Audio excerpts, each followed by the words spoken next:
युतीकरता सकारात्मक उद्धव ठाकरे कोणताही निर्णय घेऊ शकतात. बाळा नांदगावकर यांचं वक्तव्य. महाविकास आघाडीच्या सोबत जाण्यासाठी विचारसरणीचा अडसर असल्याचंही स्पष्ट.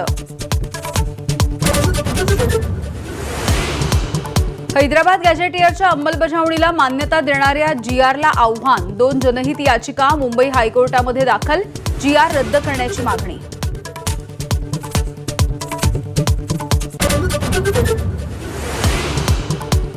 मराठ्यांना कुणबी ठरवण्यापेक्षा ईडब्ल्यूएस मधून आरक्षण दिलं पाहिजे. संभाजी ब्रिगेडच्या प्रवीण गायकवाड यांची सूचना. एससीबीसी मधलं आरक्षण टिकणार नाही असाही दावा.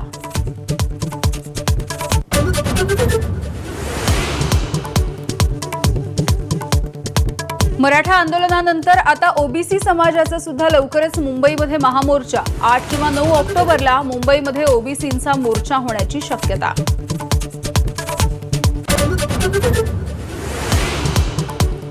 राहुल गांधी स्वतःच्या सुरक्षेबाबत गंभीर नाहीत. सीआरपीएफचं मल्लिकार्जुन खरगे आणि राहुल गांधींना तक्रारीचं पत्र. राहुल गांधी प्रोटोकॉल पाळत नसल्याचा दावा. आपचे खासदार संजय सिंह जम्मू काश्मीरमध्ये नजरकैदेत. कारवाईच्या नंतर संजय सिंह आक्रमक. नॅशनल कॉन्फरन्सचे नेते फारुख अब्दुल्लांच्या समोर गेटवर चढले.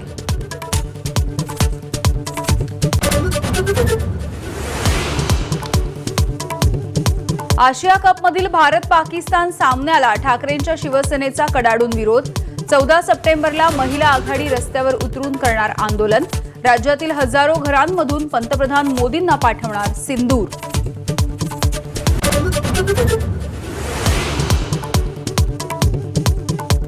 संघाच्या 100 वर्षात मोहन भागवतांचा काळ सर्वात परिवर्तनकारी. सरसंघचालकांच्या 75च्या निमित्तानं पंतप्रधान मोदींनी लिहिला विशेष लेख. भागवतांच्या व्यक्तिमत्वातील विविध पैलूंवरती टाकला प्रकाश. दिल्लीमध्ये आतापर्यंत 5 संशयित दहशतवाद्यांना अटक. आफताब आणि सुफियान अशी अटकेतल्या दहशतवाद्यांची नावं. हत्यारं आणि स्फोटकही ताब्यात. मोठ्या कटाचा भाग असल्याचा संशय.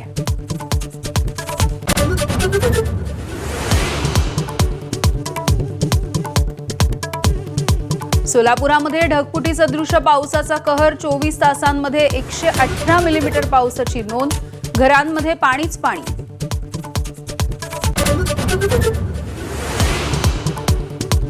बीडमध्ये 7 महिन्यांच्या चिमुरडीच्या घशामध्ये चॉकलेट अडकल्यानं तिचा मृत्यू. घरामध्ये खेळत असताना घडली दुर्दैवी घटना.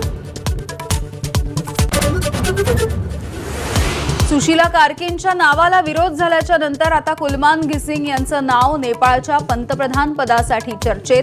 विजेच्या समस्येवर गिसिंग यांचं मोठं योगदान.